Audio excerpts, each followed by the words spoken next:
Hello there, and welcome to another FAQ Monday. I'm your host, Fluff, and it's hot out. It's like 87 and humid here in the Great Northwest, so I am foregoing the coffee today. I'm sorry, but I can't do coffee when it's almost 90 out.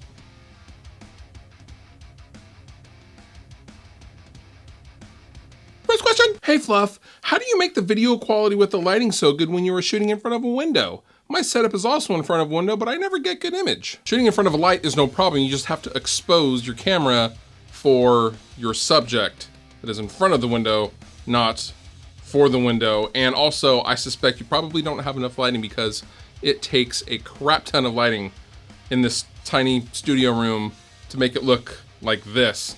With a little color correction, you're all good. But generally speaking, don't worry about that window, because even if I was like directly in front of the window, you still wouldn't be able to see outside of the window because I'm exposed for this camera, for this shot, for me, because that's who I want you to see. So just look up some basic photography and video lessons on exposing next to a window. There's a few of them out there that I have watched myself.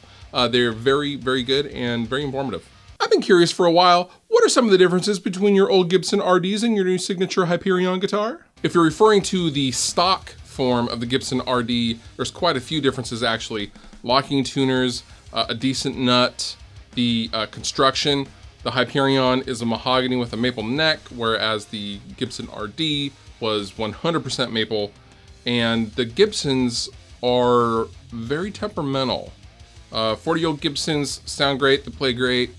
But for a gigging situation, for example, just playing it, even in this environment, in a controlled studio environment, if you play for 5 minutes after picking it up, the entire neck will straighten out and universally make the tuning go quite sharp, like a quarter step sharp, and you have to retune. And if you happen to be taking a break and editing a track or creating a bus or picking a delay to send or something like that, the neck bows back forward.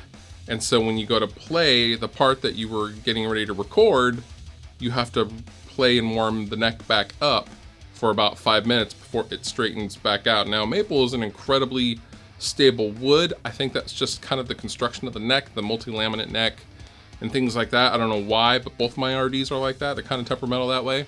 Also, the body is much thicker on the Hyperion than it is on the RD. Namely, the Hyperion is made to be stable and it is made to be beaten night after night at a show, whereas the Gibsons are not really set up for that specifically. Which tube screamer, Maxon or Ibanez? As far as I know, Maxon fabricates for Ibanez. Thanks. The original TS-808 tube screamer was in fact made by Maxon. Maxon made all the tube screamers for a very long time. I think they even still might make some of the tube screamers like the hand wired or something like that. I'm not totally sure. But originally, up until at least the mid-90s, Maxon made all of the Ibanez tube screamers.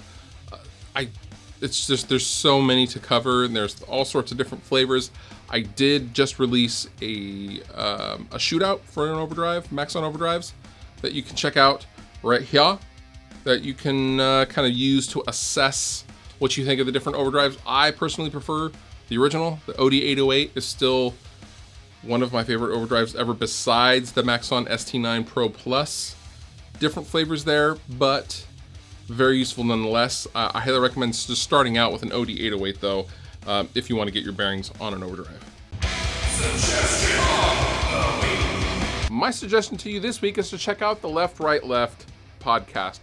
My buddy Logan has a podcast, and it's kind of political, and mixes that with the punk rocks and the news headlines of the day, and it's pretty funny and a lot of fun to listen to. It was recently their very first guest, and it was an absolute blast being on that. Gentlemen, thank you very much. You've been wonderful. I have been Fluff. Thank you so much for watching, and I'll see you next time.